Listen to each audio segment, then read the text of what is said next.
और ये लोकतंत्र का जो हमारा ये महापर्व है जो 19 अप्रैल को होना तय में है, इसमें आधी आबादी हमारी पूर्ण रूप से सक्रिय है और एक एक वोट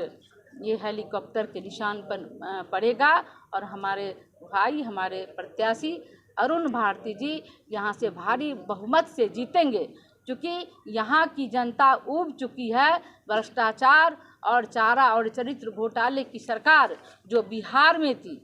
जब एनडीए गठबंधन की सरकार थी 2005 से, तो केंद्र में हम नहीं थे, लेकिन 2010 से और अभी तक और आगे भी जो माननीय मोदी जी के द्वारा महिलाओं को सशक्त किया जा रहा है और आत्मनिर्भर महिला, आत्मनिर्भर भारत, आत्मनिर्भर युवा, आत्मनिर्भर भारत और हमारे देश को विकसित भारत बनाने का जो संकल्प है मोदी जी का, उसकी कड़ी में महिलाओं को उन्होंने काफ़ी सम्मान दिया और महिलाएं भी, हमारी नारी शक्ति भी अग्रणी रूप से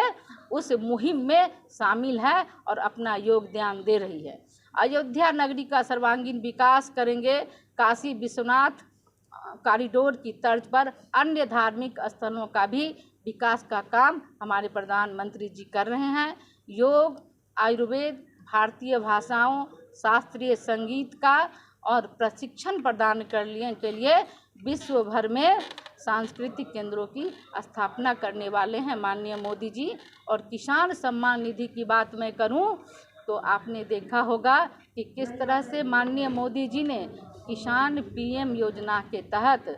हर किसानों को 6,000 रुपये की राशि उनके अकाउंट में जाती है। और जब कांग्रेस की सरकार थी, मनमोहन जी की सरकार थी, तो उस समय जनधन खाता नहीं था, लेकिन माननीय मोदी जी ने जनधन खाता खोल करके उन गरीब, दलित और वंचित समाज को आगे किया और जो भी पीएम सम्मान निधि के तहत जो पैसा आते हैं, वृद्धा पेंशन से जो पैसा आते हैं, विधवा पेंशन से जो पैसा आते हैं, वो उनके डायरेक्ट खाते में जाते हैं। लेकिन राजीव गांधी ने कहा था कि 1 रुपया देता हूँ तो 15 रुपया ही समाज में जाता है लोगों तक, लेकिन मोदी की गारंटी के तहत 1 रुपया में 1 रुपया जाता है उनके खाते में, तो ये मोदी की गारंटी है। और ये विकसित भारत संकल्प यात्रा है जिसमें सबका साथ, सबका विकास और सबका प्रयास और सबको विश्वास को लेकर हम चल रहे हैं, तो ये मोदी की गारंटी है। युवाओं के लिए इंफ्रास्ट्रक्चर निर्देश, manufacturing, high value services, startup, पर्यटन और खेल के माध्यम से लाखों रोजगार के अवसर पैदा कर रहे हैं हमारे माननीय प्रधानमंत्री जी। रोजगार और स्वरोजगार को बढ़ावा देने के लिए मुद्रा योजना के अंतर्गत ऋण की राशि को दुगुनी कर 20 लाख रुपया करेंगे। पेपर लीक कानून लागू करने, सरकारी भर्तियों का पारदर्शी बनाएंगे और उच्च शिक्षा के नए संस्थानों की स्थापना करेंगे। नारी शक्ति बंधन की चर्चा मैंने की है, लेकिन मैं एक बात और बता दूं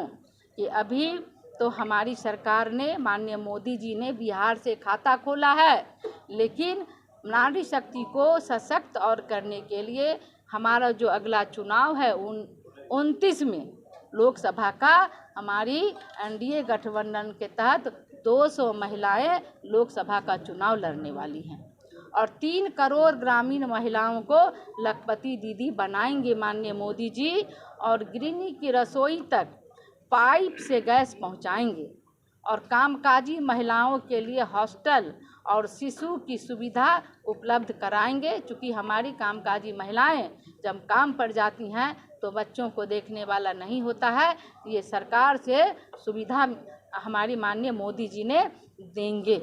स्वयं सहायता समूह को सर्विस सेक्टर से जोड़कर आय के नए अवसर उपलब्ध कराएंगे और नारी शक्ति बंधन अधिनियम लोकसभा में, विधानसभाओं में महिलाओं की भागीदारी को सुनिश्चित करेंगे। मैं आपको बता दूं कि 3 करोड़ महिलाओं को लखपति दीदी बनाने का निर्णय है और 1 करोड़ महिलाएं तो लखपति दीदी बन गई